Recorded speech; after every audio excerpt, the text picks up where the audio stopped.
Hai adik-adik, kembali lagi dengan Kak Rina di online class 101. Kali ini kita akan belajar kelas 4 tema 3, subtema 3, Ayo Cintai Lingkungan. Di pembelajaran 6, ini kita masuk ke evaluasi ya, di halaman 130 sampai dengan 132. Nah, adik-adik untuk melihat video lain, adik-adik bisa klik di kanan atas video Kak Rina seperti ini. Nanti akan ada rekomendasi dan playlist pembelajaran lain ya, sesuai dengan judulnya. Nah, kalau yang lebih lengkap bisa juga klik di kolom deskripsi. Nanti ada daftar seperti ini. Dicari mau lihat kelas berapa. Contohnya kan kita kelas 4 ya. Mau lihat playlist kelas 4. Jadi klik di bawah sini yang warna birunya. Nanti akan masuk ke playlist kelas 4. Misalnya nih kita mau lihat kelas 4 tema 2. Klik putar semua.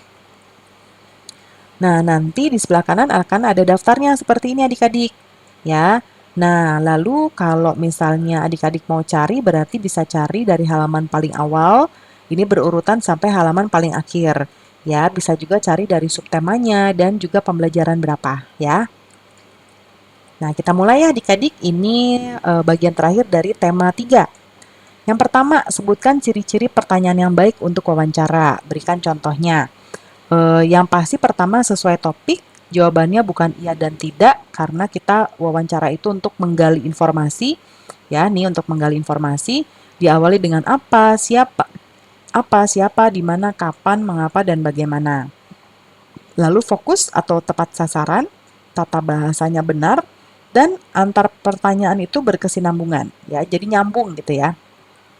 Contohnya, apa yang Bapak lakukan untuk menjaga kesuburan kebun milik Bapak? Nah, itu contoh ya dari kalimat apa. Lalu yang nomor 2, sikap dan keterampilan apa yang diperlukan ketika wawancara? Nah, sikapnya adalah sopan, menghargai, dan ramah ya. Dengan memperkenalkan diri dulu, terus tujuan kita mau wawancara itu untuk apa? Ya, lalu kita mencairkan suasana dulu, jangan tahu-tahu langsung Pak, saya pertanyaannya 1, 2, 3 ya. Terus jangan menyela pembicaraan, jangan motong pembicaraan. Nah, keterampilannya adalah menyampaikan pertanyaan dengan bahasa yang benar dan baik ya, serta menyimpulkan jawabannya. Kemudian, mengapa kita perlu menjaga keseimbangan dan kelestarian hewan? Jelaskan ya. Nah, hewan adalah salah satu sumber daya alam adik-adik untuk memenuhi kebutuhan hidup kita. Selain itu, hewan juga berperan dalam keberlangsungan hidup tumbuhan.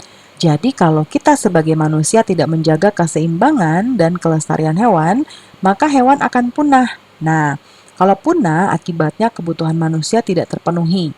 Ya, jadinya keseimbangan lingkungan juga akan terganggu. Lalu, apa hak dan kewajiban kita terhadap hewan? Nah, kita berhak untuk mengkonsumsi hewan, contohnya sapi, kambing, ayam, dan lain-lain ya, untuk memenuhi kebutuhan kita. Nah, walaupun kita mengkonsumsi mereka, tapi kita wajib untuk menjaga keseimbangan dan kelestariannya. Ya, kita berhak untuk memelihara hewan juga, ya. Namun kita wajib menyayanginya dengan memberikan kehidupan yang nyaman dan layak dengan merawatnya. Lalu apa saja yang sudah dapat dilakukan untuk melestarikan hewan langka? Nah, kita bisa menjaga keseimbangan hewan tersebut dengan menyayanginya dan tidak memburunya. Selain itu, kita bisa mengembangbiakan ya supaya populasinya meningkat. Kemudian kelompokkan hewan-hewan yang kamu ketahui berdasarkan karakteristik tempat hidupnya. Nah, contohnya kambing, kucing, sapi hidup di darat, ikan hidup di air, buaya dan katak hidup di air dan juga di darat.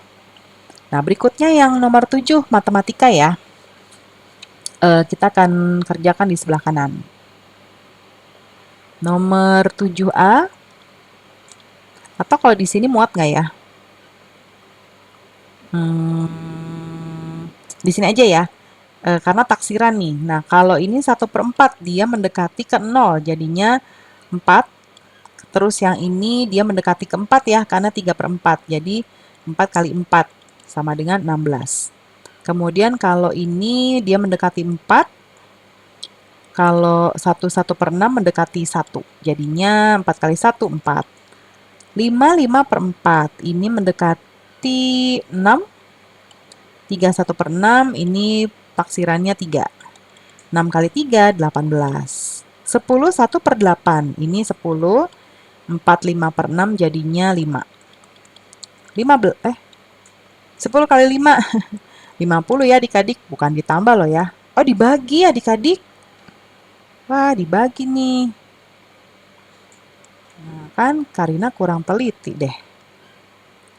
Nah, ya. Dibagi. Nah, Karina hapus dulu.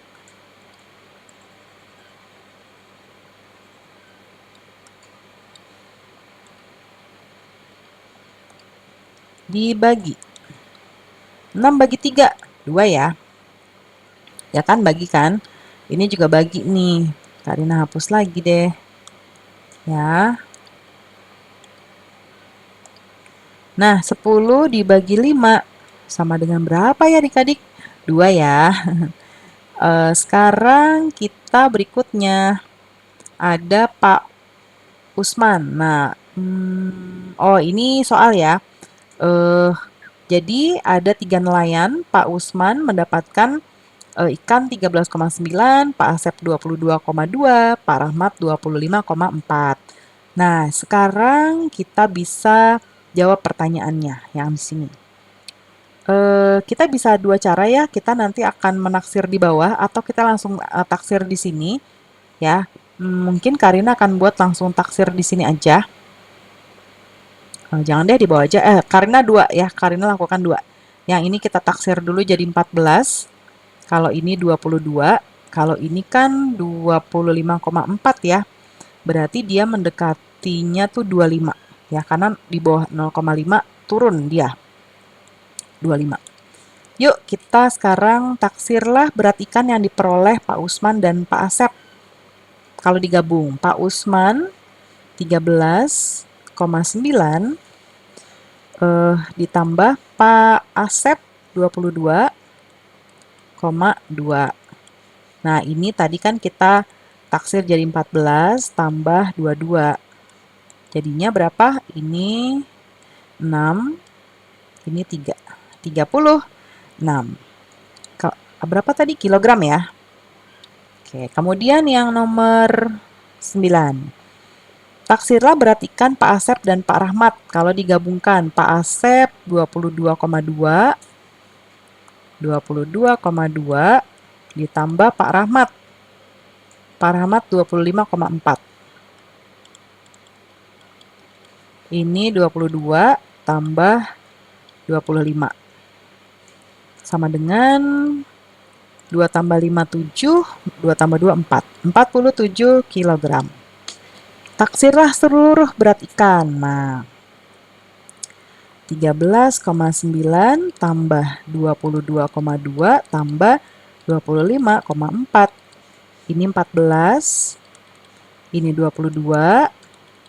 Ini 25. Kita tambahin. 4 tambah 2, 6 tambah 5, 11. 2, 4, 6 ya. Betul nggak? 61 kilogram ya. Selisih berat ikan Pak Rahmat dan Pak Usman. Nah, Pak Rahmat, Pak Usman. Pak Rahmat 25, Pak Usman yang 13. 25,4 ya, dikurangin 13,9. Nah, ini 25 kurangin 14. Jadinya 5 kurang 4, 1, 2 kurang 1, 1. 11 kilogram. Taksirlah selisih berat ikan Pak Rahmat dan Pak Asep. Pak Rahmat tadi berapa ya? Pak Rahmat 25, Pak Asep 22. 25,4 kurang 22, berapa ya? 2 ya tadi adik-adik ya. Jadinya 25 dikurangi 22. Nah, ini 3 kilogram. Selisih berat ikan Pak Usman dan Pak Asep. Nah, Karina udah hafal nih sampai nih adik-adik nih. Kalau ikannya Pak Usman itu 22,2, Pak Asep itu 13,9. Ini 22, ini 9, kurang 9.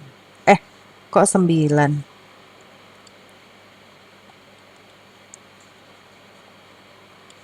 Maksudnya 14 ya adik-adik.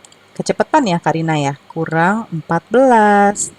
Ya, sama dengan 22 dikurang 14. 22 dikurang 14. Ini pinjam 1, sisa 1. 12 dikurang 4, 8. Nah, jadinya 8 kilogram. Ya. Wah, sudah selesai nih adik-adik evaluasinya. Jangan lupa harus teliti ya, kayak Karina kalau setelah menjawab dilihat lagi sudah betul atau belum ya. Nah, kita berarti sudah selesai ya adik-adik pembelajarannya. Terima kasih sudah menonton sampai akhir. Mohon dimaafkan apabila ada kesalahan dalam perkataan maupun dalam materi yang diberikan. Sampai jumpa di pembelajaran berikutnya. Dadah!